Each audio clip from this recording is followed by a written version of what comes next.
Fala galerinha, beleza, beleza, tudo bem?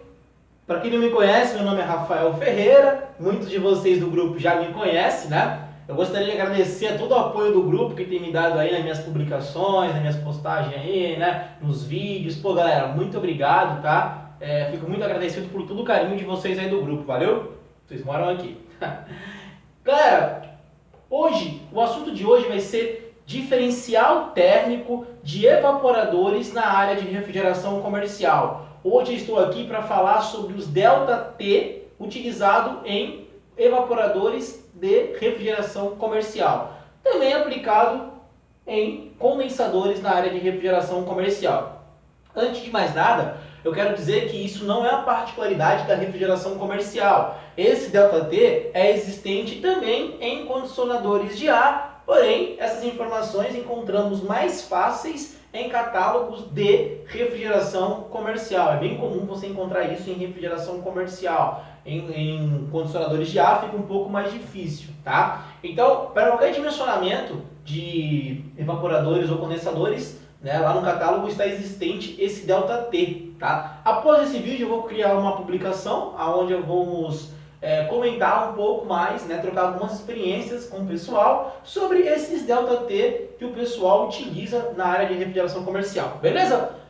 Mas antes de mais nada eu quero explicar para vocês, para muitos de vocês aí, muita gente já conhece, outros não conhece, então vou explicar o que seria esse ΔT, esse diferencial térmico, beleza galera? Espero que vocês gostem do vídeo. Bom, é muito comum você abrir um catálogo de evaporador e você ver lá, né, algumas configurações lá, certo? E lá vai estar escrito lá a capacidade em quilocaloria, certo? E também o seu ΔT aplicável àquelas condições.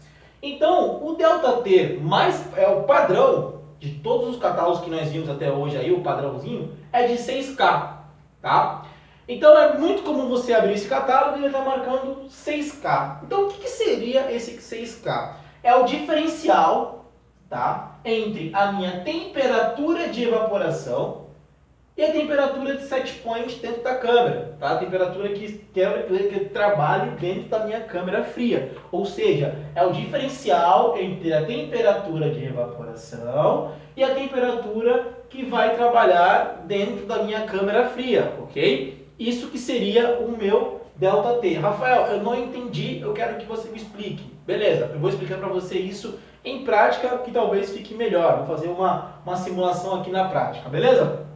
Então assim, vamos falar que a minha temperatura que eu desejo trabalhar dentro da câmera é de menos 10. Então beleza, eu quero que minha câmera trabalhe a uma temperatura de menos 10. Tá? Então, menos 10 graus Celsius seria a minha temperatura de set point.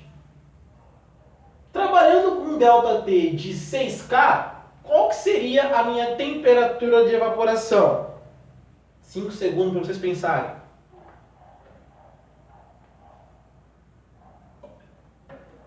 Exato.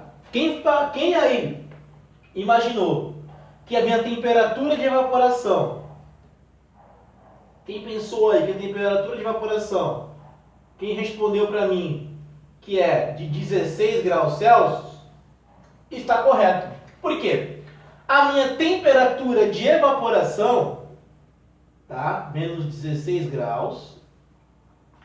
Quando eu trabalhar com uma temperatura de evaporação de menos 16, a minha temperatura de set point vai ser de menos 10, tá? É esse o diferencial térmico que nós utilizamos utilizando um catálogo, tá?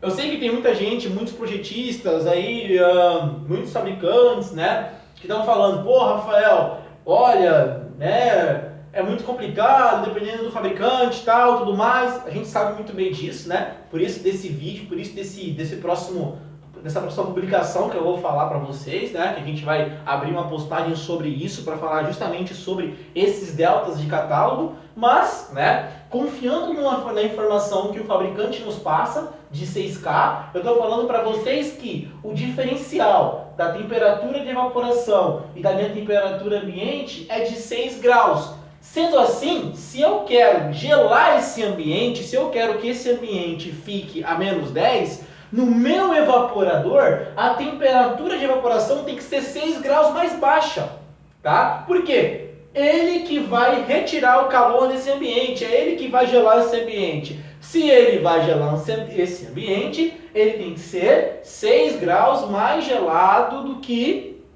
eu desejo aqui, o set point, tá? Como eu dei de exemplo aqui, ó, temperatura, certo, do set point menos 10. Qual é a temperatura de evaporação? Menos 16, ou seja, a temperatura de evaporação sempre será 6 graus mais baixa referente à temperatura de set point.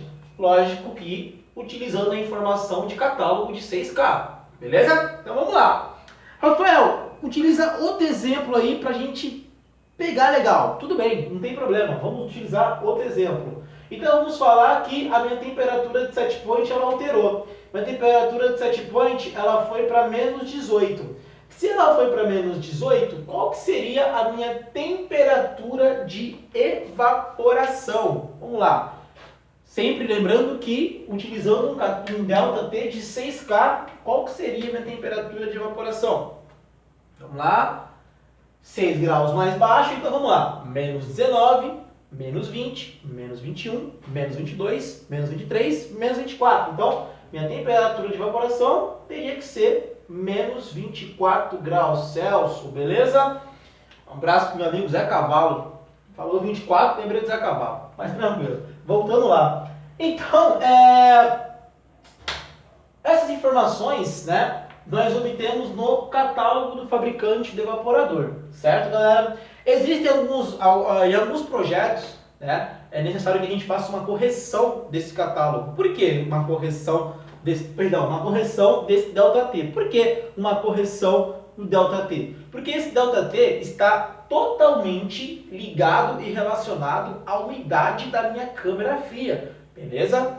Então, muitas das vezes eu tenho que tomar muito cuidado quanto a isso aí, tá? Então, às vezes é necessário que a gente faça uma correção nesse ΔT, devido à umidade que minha câmera tem que trabalhar. Em um próximo vídeo eu vou falar para vocês de como fazer essa correção e de como trabalhar com essa umidade aí, né? Mas, a grosso modo, no modo geral, eu estou passando para vocês uma informação padrão, né? Que já é existente aí no catálogo aí, sem demais correções, para a gente entender o primeiro passo. Em seguida falamos sobre correções, beleza?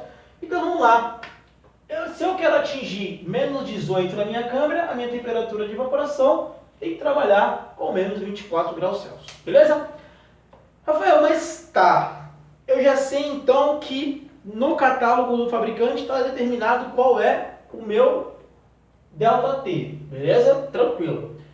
Você me falou que existe uma diferença. Então a temperatura de evaporação sempre tem que ser 6 graus menor, né? Mais baixo, mais gelado, do que a temperatura que eu desejo na minha câmera. Exato, 6 graus. Mas como é que eu faço para mim saber essa temperatura de evaporação? Bom, isso é muito simples. O que eu vou fazer? Eu vou medir a minha pressão de evaporação, tá? Ou pressão de baixa, como vocês conhecem aí, ok? Muitas pessoas conhecem também como pressão de retorno, né? Enfim, mas é a minha pressão de sucção, tá? Do meu tubo aqui, a sucção do meu compressor, beleza? Eu vou medir essa pressão e vou converter essa pressão em temperatura, beleza? Então eu quero pegar para vocês aqui. Vamos lá, né? No meu manômetro digital, ele já me dá a minha temperatura de evaporação. Eu vou selecionar aqui um fluido refrigerante. Por exemplo, eu vou selecionar um fluido. Vamos lá, deixa eu pegar aqui um fluido.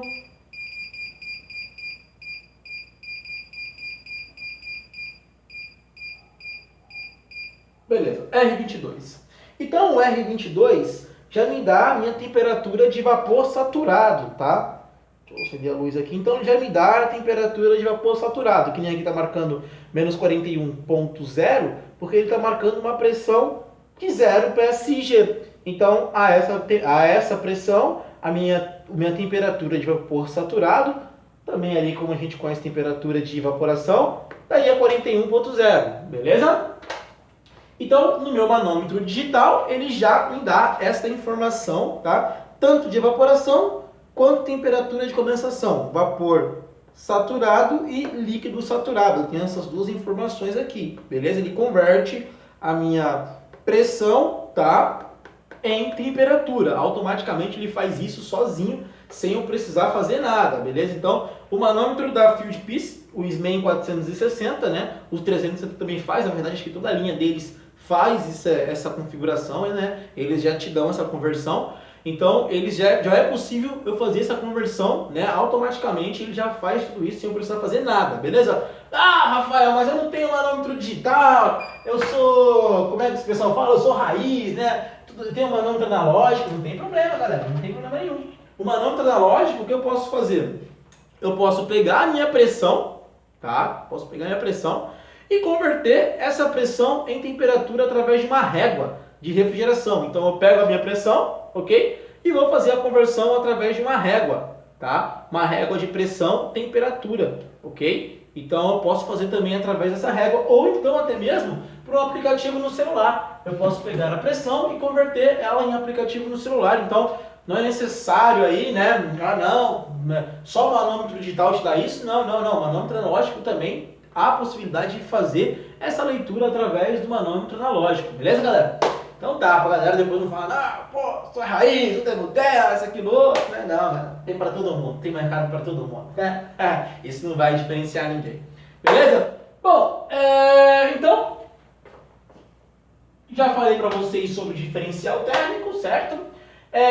Eu quero falar pra vocês, galera, que todo circuito de refrigeração, né, aqui, por exemplo, aqui, ó, o compressor, evaporador, a minha válvula de expansão termostática, todo esse circuito aqui, ele é dimensionado, uma das variáveis que a gente coloca para fazer o dimensionamento do meu compressor, da minha válvula de expansão termostática e do meu evaporador é a temperatura de evaporação. Então, quando a gente vai projetar uma câmara fria, é necessário saber qual é a temperatura de evaporação. E essa temperatura de evaporação, ela vai se dar dependendo do alimento que eu vou colocar dentro dessa câmara fria, tá? Então, aí, a partir daí, eu vou saber qual é a minha temperatura de evaporação e aí eu vou saber, essa câmara aqui tem que trabalhar com 0 grau, opa, 0 grau, então qual é a temperatura de evaporação? Vai ser menos 6, pô, beleza, menos 6, então vamos dimensionar um evaporador, vamos dimensionar um compressor,